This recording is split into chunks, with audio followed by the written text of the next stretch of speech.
Hello दोस्तों, let's crack it में आपका स्वागत है। और 19 जून 2022 का द हिंदू न्यूज़पेपर और उसका साइंस एंड टेक का पेज आप लोगों के सामने है।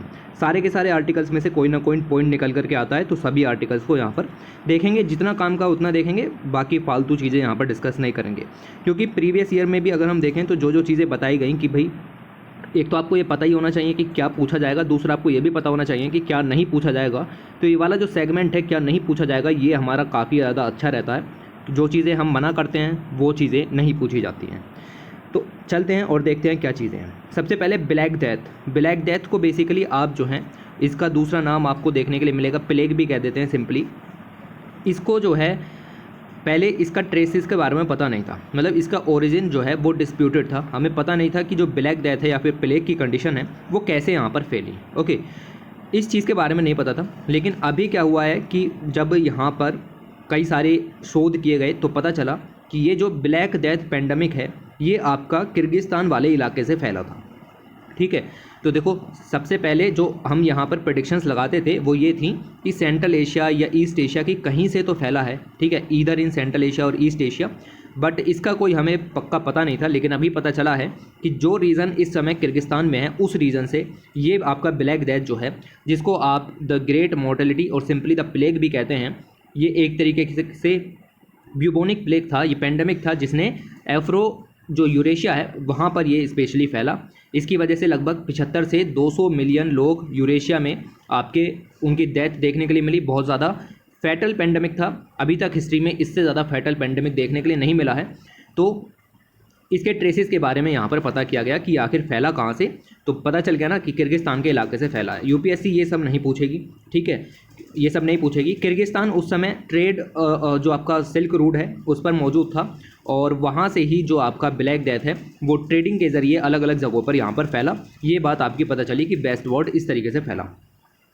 तो इसको आप ब्यूबोनिक प्लेग कहते हैं। ये कोज होता है by bacterium Yersinia pestis. Okay, तो यहाँ पर भी ये टर्म लिखी हुई है, देखो न्यूज़पेपर के अंदर भी। और ये टर्म थोड़ी सी आपको पता होनी चाहिए। और फिलीज़ के द्वारा ये जो है वो आपका स्प्रेड होता है, but it can also take a secondary form where it is spread person to person contact. याद रखना, पर्सन टू पर्सन कॉन्टैक्ट भी हो सकता है और वाया एरोसोल। तो एरोसोल्स के ज़रिए यहाँ पर ये चीज़ें फैल सकती हैं। मतलब आपने छींका तो जो पार्टिकल्स हैं उसमें आपके ट्रेसेस यहाँ पर गए और वो अगर किसी और के शरीर में गए तो अटैच होकर के वो यहाँ पर आपका इस प्लेग को फैला सकते हैं। बाकी इतना ही हमारे काम का यहाँ से निकलता है, बाकी इससे ज़्यादा आपको यहाँ पर जाने की ज़रूरत नहीं है। इसके बाद आगे बात करें, लिखा हुआ है स्प्रेडिंग डेजर्ट। तो यहाँ पर स्टडी हुई, स्टडी ने यह बताया कि डेजर्ट्स जो हैं वो सेंट्रल एशिया के, स्पेशली इन्होंने सेंट्रल एशिया की बात बताई। और सेंट्रल एशिया के जो डेजर्ट हैं वो नॉर्थ वार्ड को शिफ्ट होते चले जा रहे हैं। मतलब डेजर्ट जो एरिया है वो यहाँ पर नॉर्थ की तरफ को फैल रहा है। This is called desertification by the way. Okay, तो deserts spreading to the northward in central Asia. और ये जो है जो कुछ हो रहा है वो ग्लोबल वार्मिंग के कारण हो रहा है। एक स्टडी ने इस चीज़ को फाउंड किया कि 1980 से लेकर के जो रीज़न है वहाँ पर डेजर्ट क्लाइमेट लगभग आप देखो कि 100 किलोमीटर तक यहाँ पर फैल चुका है पिछले 50-40 सालों में। तो 40-50 सालों में लगभग 100 किलोमीटर का जो एरिया है वो डेजर्ट में यहाँ पर तब्दील हो गया है।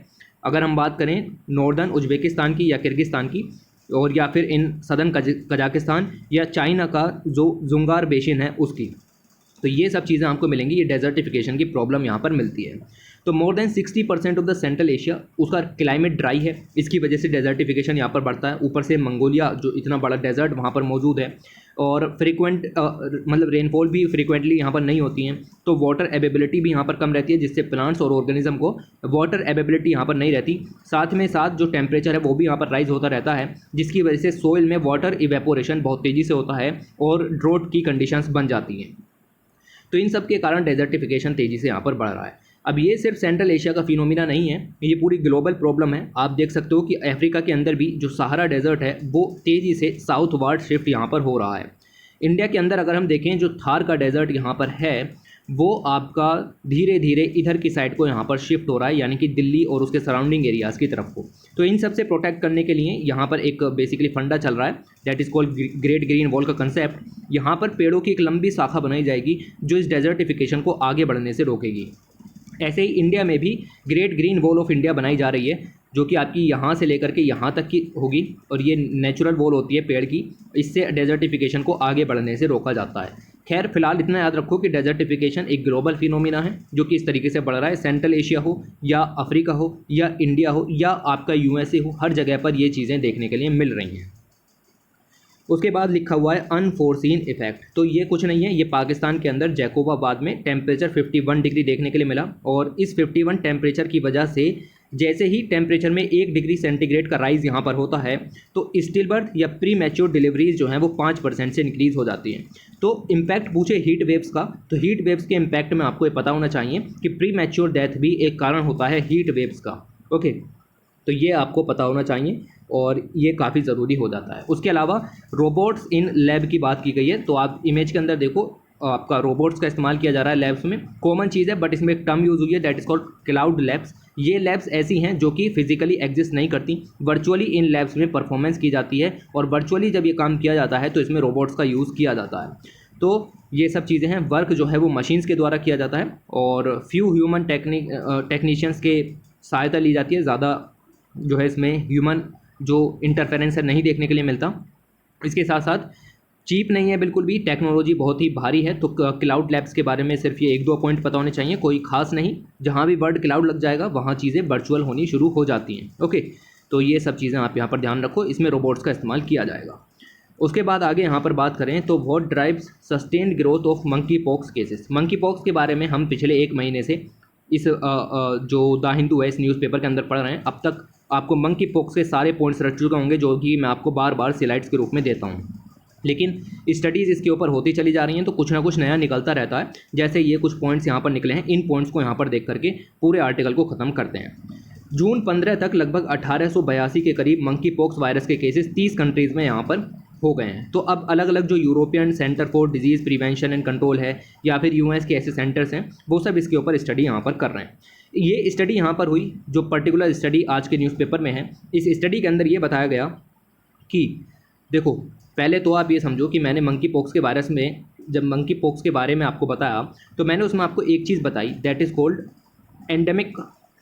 कहाँ पर है ये, ठीक है, मतलब जो मंकी पॉक्स वायरस है वो कहाँ पर एंडेमिक है, कहाँ से फैलना शुरू हुआ। तो मैंने आपको बताया था कि ये आपका सेंट्रल एंड वेस्ट अफ्रीका से फैलना यहाँ पर शुरू हुआ। अब सेंट्रल एंड वेस्ट अफ्रीका से फैलना शुरू हुआ इसलिए हम कहते हैं कि मंकी पॉक्स वायरस एंडेमिक कहाँ पर है, तो सेंट्रल एंड वेस्ट अफ्रीका में एंडेमिक है। लेकिन उसके अलावा ये फैला कहाँ, यूरोप में भी फैला। तो क्या ये यूरोप में एंडेमिक है? नहीं।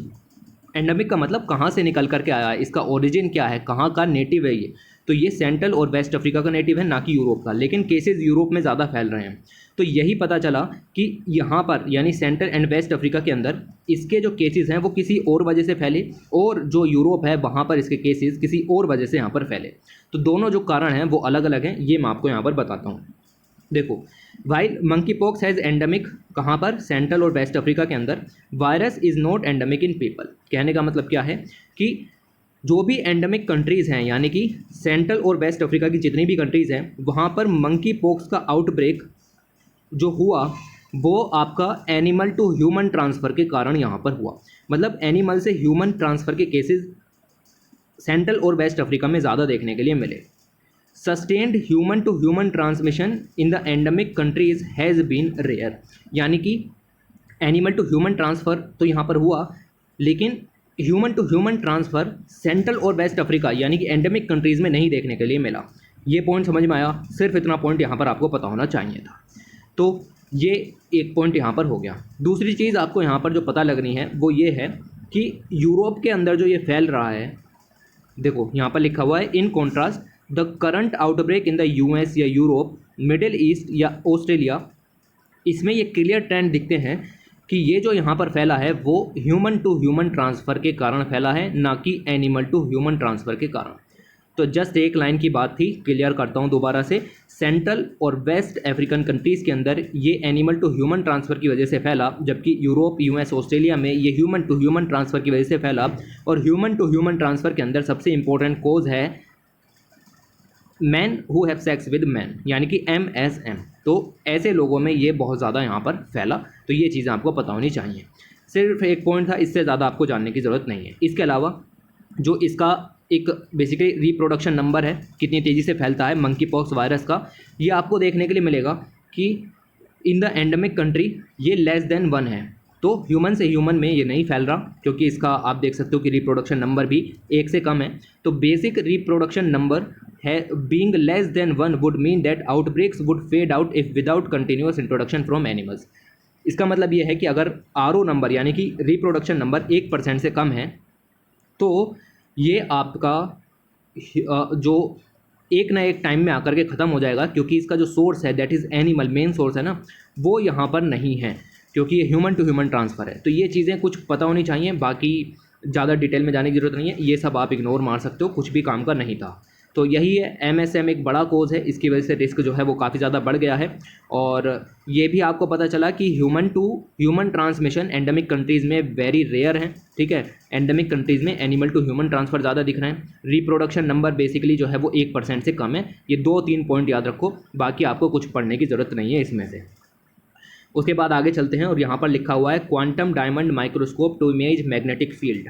स्टडी किसी काम की नहीं हमारे, ठीक है, क्योंकि ये डीप फिजिक्स है, ओके, डीप साइंस है। हमारे यहाँ जनरल साइंस पूछी जाती है, तो इतना सब हमारे काम का यहाँ पर नहीं हो जाता। लेकिन फिर भी इंडिया के साइंटिस्ट ने किया है, IIT मुंबई खड़गपुर के साइंटिस्ट ने किया है, कुछ तो किया होगा, थोड़ा सा जानते हैं इनकी उपलब्धि के बारे में। तो IIT मुंबई और खड़गपुर के जो साइंटिस्ट हैं उन्होंने एक माइक्रोस्कोप यहाँ पर बिल्ड किया है, और ये माइक्रोस्कोप क्या करेगा, ये मैग्नेटिक फील्ड को यहाँ पर उसकी इमेज तैयार करेगा। देखो बहुत सारी ऑब्जेक्ट हैं जो कि मैग्नेटिक फील्ड को यहाँ पर रिलीज़ करती हैं, उनके अंदर कुछ प्रॉपर्टीज़ होनी चाहिए तभी वो मैग्नेटिक फील्ड रिलीज़ करेंगी। तो मैग्नेटिक फील्ड यहाँ पर रिलीज़ करती हैं बहुत सारी ऑब्जेक्ट, उसकी इमेज हासिल करना काफ़ी मुश्किल है, ठीक है। क्यों? क्योंकि वो लगातार चेंज होता रहता है, मैग्नेटिक फील्ड लगातार चेंज होता रहता है, इसका फ्रेम रेट बहुत ही कम होता है, किसी किसी ऑब्जेक्ट के लिए फ्रेम रेट बहुत ही ज़्यादा भी यहाँ पर होता है। तो अब देखो यहाँ पर क्या पता चला है कि जो मैग्नेटिक फील्ड है वो बहुत ज़्यादा चेंज यहाँ पर होता है। जैसे मान लो कि जियोलॉजिकल रॉक के सैंपल्स हैं, उनके अंदर मैग्नेटिक प्रॉपर्टी होगी, हाँ यहाँ पर होगी। तो ओवर द मंथ यहाँ पर चेंज होता है उसका मैग्नेटिक फील्ड। ध्यान से सुनो मैं क्या क्या बता रहा हूँ। जो जियोलॉजिकल रॉक्स होती हैं उनके अंदर से मैग्नेटिक फील्ड जो निकलता है वो कई मंथ में जाकर के चेंज होता है, यानी कि उसकी मैपिंग बहुत ईजी है। आपको 1 महीने 2 महीने 5 महीने का समय आराम से मैपिंग कर सकते हो। इसके अलावा जो लिविंग सेल हैं उसके अंदर नैनो पार्टिकल्स, उनसे मैग्नेटिक जो फील्ड निकलता है वो 1 मिनट के अंदर चेंज होता है। ये भी आसानी से माप लिया जा सकता है, इसकी भी इमेज ली जा सकती है। इसके अलावा जो आपके न्यूरॉन्स होते हैं उसके अंदर से मैग्नेटिक फील्ड जो निकलता है वो मिली सेकेंड में चेंज होता है। ये बड़ा मुश्किल काम है, मतलब सेकंड से भी पहले चेंज हो जाएगा, तो इसकी इमेज लेना काफ़ी मुश्किल है, ओके। और ऐसे ही आपको मिलेगा कि कुछ और कॉम्प्लेक्स मॉलिक्यूल्स होते हैं जिनमें ये माइक्रो सेकंड में चेंज हो जाता है, तो ये और भी ज़्यादा कॉम्प्लेक्स चीज़ है, ठीक है। आप इमेज ले सकते हो 1 मंथ में चेंज होने वाले की, 1 मिनट में चेंज होने वाले की, बट मिली सेकेंड और माइक्रो सेकेंड में अभी आप मैग्नेटिक फील्ड की इमेज नहीं ले पाते। लेकिन अब साइंटिस्ट ने क्या किया है कि माइक्रोस्कोप जो है वो आपकी 2 डायमेंशनल सैंपल इमेज ले लेगा ओवर मिली सेकेंड। तो याद रखना कि ये जो IIT मुंबई और खड़गपुर के जो साइंटिस्ट हैं, रिसर्चर्स हैं, उन्होंने जो माइक्रोस्कोप तैयार किया है वो मिली सेकेंड रेंज में आपकी इसकी इमेज लेगा। मतलब ऐसे मैग्नेटिक फील्ड जो कि मिली सेकेंड में चेंज हो जाते हैं, जैसे कि न्यूरॉन्स वगैरह हैं, तो उनकी इमेज अब लेना यहाँ पर हासिल हो जाएगा। तो इससे न्यूरॉन्स की एक्टिविटीज़ के बारे में पता लगेगा, उनके बायोलॉजिकल बिहेवियर के बारे में पता लगेगा, और तो और इससे आप सुपर कंडक्टर का जो वोर्टिसेस हैं उसके डायनामिक्स को भी देख सकते हो। तो ऐसा पहली बार हुआ है कि मिली सेकेंड रेंज के अंदर ऐसी इमेज तैयार की गई है। अभी भी माइक्रो सेकेंड के अंदर तैयार करना बाकी है, तो आप उम्मीद लगा सकते हो कि अगले चरण में ये लोग माइक्रो सेकेंड के बारे में डेवलप करेंगे। और कुछ याद नहीं रखना, बाकी अगर आप पढ़ना चाहते हैं खूब पढ़ो भाई, ठीक है, किसी काम की चीज़ें नहीं है, आप अपना टाइम वेस्ट करोगे। उसके बाद ओमिक्रॉन इन्फेक्शन आफ्टर वैक्सीनेशन देखने के लिए मिल रहा है साउथ अफ्रीका वगैरह के अंदर, जिन लोगों को, देखो री इन्फेक्शन कोई बुरी चीज़ नहीं है, हो रहा है, लेकिन वैक्सीन के बाद हो रहा है, ठीक है, ये काफ़ी ज़्यादा दिक्कत है। बूस्टिंग डोज लगाई है, वैक्सीनेशन करा है, उसके बाद री इन्फेक्शन हो रहा है, तो ये दिक्कत है। उसके बाद अगला आर्टिकल काफ़ी खूबसूरत आर्टिकल है, how marine heat waves fuel super cyclone Amphan. देखो 2 साइक्लोन का जिक्र किया गया है, एक है साइक्लोन एम्फन, दूसरा है साइक्लोन फैनी। दोनों साइक्लोन यहाँ पर आए। साइक्लोन एम्फन जो है वो 5 दिन तक चला, साइक्लोन फैनी जो है वो 7 दिन तक चला, लेकिन साइक्लोन एम्फन ने भारी तबाही मचाई, साइक्लोन फैनी ने भारी तबाही नहीं मचाई। क्यों? ठीक है, इंटेंसिटी सेम थी लगभग, तो ऐसा क्यों हुआ कि ये चीज़ें देखने के लिए मिली कि ये 7 दिन तक रहा, उसके बावजूद भी तबाही इतनी ज़्यादा नहीं हुई जितनी ज़्यादा साइक्लोन एम्फन ने की। इसके पीछे के कुछ रीज़न है। देखो हम जानते हैं कि ग्लोबल वार्मिंग हो रही है, तो इस पैसेज में बताया गया है कि ग्लोबल वार्मिंग कैसे होती है। दिस इज़ जस्ट ईजी चीज़ें, ओके।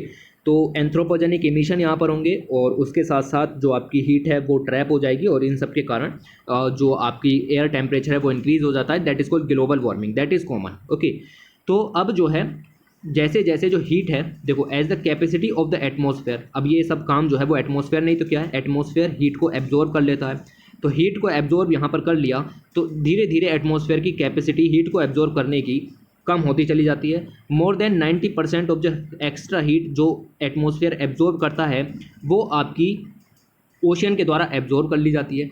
ओशन, भाई बैलेंस बनाना ज़रूरी है ना ओशन एटमॉस्फेरिक सिस्टम का, तो वो बैलेंस यहाँ पर बनाने के लिए ओशन जो है वो एटमॉस्फेयर की एक्स्ट्रा हीट को एब्जॉर्ब कर लेते हैं। 1970 से इस चीज़ को एब्जॉर्ब कर रहे हैं, पिछले 50 सालों से। आईपीसीसी की असेसमेंट रिपोर्ट 5, 6 इन सब चीज़ों के बारे में यहाँ पर बताती है। ड्यू टू दिस ओशन जो है वो तेज़ी से बार्म हो रहे हैं क्योंकि वो एटमॉस्फेरिक हीट को एब्जॉर्ब कर रहे हैं और बार्म होने के साथ साथ वो जो अपनी गहराई के साथ साथ गर्म होते चले जा रहे हैं। तो जो ओशन की वार्मिंग है इससे काफ़ी ज़्यादा कंसिक्वेंसेस देखने के लिए मिलते हैं, मतलब एक्सट्रीम इवेंट्स यहाँ पर बढ़ जाते हैं ओशन के अंदर। सी लेवल का राइज हो जाता है, ग्लेशियर्स मेल्ट हो जाते हैं और साथ ही साथ जो वेदर पैटर्न है अक्रॉस द ग्लोब वो भी चेंज होने शुरू हो जाते हैं। तो ये इम्पैक्ट याद रखना ओशन हीट का, ठीक है। अब इसके बाद यहाँ पर ये बताया कि जो ट्रॉपिकल इंडियन ओशन है, ट्रॉपिकल इंडियन ओशन बहुत तेज़ी से गर्म हो रहा है compare to the global ocean, ये उससे ज़्यादा तेज़ी से यहाँ पर गर्म हो रहा है। तो हाई सी सरफेस टेम्परेचर इंडियन ओशन के अंदर ज़्यादा देखने के लिए मिल रहे हैं और इससे जो है वो आपको देखने के लिए मिलेगा कि ये और ज़्यादा ससेप्टेबल हो जाते हैं, जिससे और ज़्यादा टेम्परेचर यहाँ पर बढ़ जाता है और ये टेम्परेचर एक दिन से लेकर के डेज से लेकर के महीने तक यहाँ पर रह सकता है। और जब लॉन्ग टर्म तक टेम्परेचर परसिस्ट करता रहे तो इसको कहते हैं मैराइन हीट वेव्स, ठीक है। यानी कि ओशन का जो हीट है उसके द्वारा ओशन का टेम्परेचर यहाँ पर बढ़ता है और वो टेम्परेचर अगर लंबे समय तक रुका रहे तो उसको मैराइन हीट वेव यहाँ पर कहते हैं। तो ये जो मैराइन हीट वेव्स हैं इससे सोशियो इकोनॉमिक कंसिक्वेंसेस देखने के लिए मिलते हैं। फिश मरने लगती हैं, फिश की मोर्टेलिटी बढ़ जाती है, कोरल ब्लीचिंग देखने के लिए मिलती है और साथ ही साथ अदर जो फिनोमिना हैं लाइक ट्रॉपिकल साइक्लोन वो बढ़ जाते हैं। वो आते तो हैं, उनकी इंटेंसिटी बढ़ जाती है। तो एंथ्रोपोजेनिक वार्मिंग हो रही है ओशन की, उसके अलावा जो आपका एक्सट्रीम इवेंट्स हैं उनका इंटेंसिफिकेशन देखने के लिए मिल रहा है, लाइक मैराइन हीट वेव ज़्यादा आ रही हैं, तो ट्रॉपिकल साइक्लोन्स की इंटेंसिटी यहाँ पर बढ़ रही है। तो ये दोनों की दोनों जो चीज़ें हैं, both marine heat waves and tropical cyclones are extreme events of the Indian ocean atmospheric coupled system. ये मैंने आपको बताया कि ओशन एटमॉस्फेरिक कपल्ड सिस्टम किस तरीके से वर्क करता है, ठीक है। बैलेंस बनाने के लिए ये सिस्टम ज़्यादा ज़रूरी है। ये दोनों चीज़ें यहाँ पर आपकी इसको अफेक्ट कर रही हैं। अब देखो द को occurrence of multiple extreme events. तो मल्टीपल एक्सट्रीम इवेंट्स का मतलब क्या है कि एक तो मैराइन हीट वेव्स, ऊपर से ट्रॉपिकल साइक्लोन, तो दोनों की दोनों यहाँ पर एक साथ हो रही हैं। Example in our case co occurring marine heat waves and tropical cyclones are extreme compounded events. तो इनको कहा जाता है कंपाउंड एक्सट्रीम इवेंट्स। अगर दो या उससे ज़्यादा सिचुएशन एक साथ यहाँ पर हो रही हैं तो उसको कंपाउंड एक्सट्रीम इवेंट्स यहाँ पर कहा जाता है। बे ऑफ बंगाल के अंदर देखें तो सी सरफेस टेम्परेचर लगभग 28 डिग्री सेंटीग्रेड दिखता है और वहाँ पर इसीलिए सबसे ज़्यादा ट्रॉपिकल साइक्लोन्स आते रहते हैं। तो बे ऑफ बंगाल के अंदर 5 से 7% total number of tropical cyclones आते हैं जितने भी ग्लोबली ओकर होते हैं। और इससे जो नॉर्थन इंडियन ओशन है उसमें हाईएस्ट नंबर ऑफ फैटेलिटी देखती हैं, लोग भी ज़्यादा मरते हैं, फिश की संख्या भी कम होती है और इकोनॉमी को भी यहाँ पर नुकसान काफ़ी ज़्यादा देखने के लिए मिलता है। साइक्लोन एम्फन भी इसी एरिया में आया और फर्स्ट सुपर साइक्लोन था बे ऑफ बंगाल के अंदर लास्ट 21 ईयर्स में। पिछले 21 ईयर्स में इतना बड़ा सुपर साइक्लोन कभी भी देखने के लिए नहीं मिला और इसकी इंटेंसिटी और भी ज़्यादा यहाँ पर बढ़ गई और इतनी तेज़ी से बढ़ी कि इसको साइक्लोन स्टॉर्म से सीधे सुपर साइक्लोन का नाम 24 घंटे के अंदर देना पड़ा। तो एम्फन जो है वो आपका सबसे ज़्यादा कॉस्टलीस्ट भी यहाँ पर पड़ा। इसकी वजह से लगभग $14 बिलियन का नुकसान इंडिया के अंदर खुद हुआ। और ये बात की और भी है कि 129 कैजुअलिटीज़ भी देखने के लिए मिली इंडिया बांग्लादेश के अंदर। आईपीसीसी की रिसेंट रिपोर्ट ने ये भी बताया कि इसकी वजह से 2020 में 2.4 मिलियन डिस्प्लेसमेंट भी हुए हैं और इसके अलावा इवैक्यूएशंस भी काफ़ी ज़्यादा यहाँ पर हुए हैं। तो ये जो एम्फन साइक्लोन है 5 दिन के अंदर आपका आया, 5 दिन के लिए आया और 24 घंटे में कैटेगरी 1 से लेकर के कैटेगरी 5 तक पहुंच गया, यानी सुपर साइक्लोन बन गया। ओके, तो इसके पीछे के कोज क्या हैं ये यहाँ पर बताने की बात हुई थी बस। तो इसके पीछे का कोज ये है कि जब साइक्लोन एम्फन क्रिएट हुआ तो साइक्लोन एम्फन जिस जिस दिशा में बढ़ रहा था उसके पाथ पर मैराइन हीट वेव्स मौजूद थी, ठीक है। मैराइन हीट वेव्स साइक्लोन की इंटेंसिटी को बढ़ा देती हैं, इतना पॉइंट आपको याद रखना है सिर्फ और सिर्फ। Marine heat waves tropical cyclone की इंटेंसिटी को बढ़ा देती हैं, ये पॉइंट आपको ध्यान में रखना है।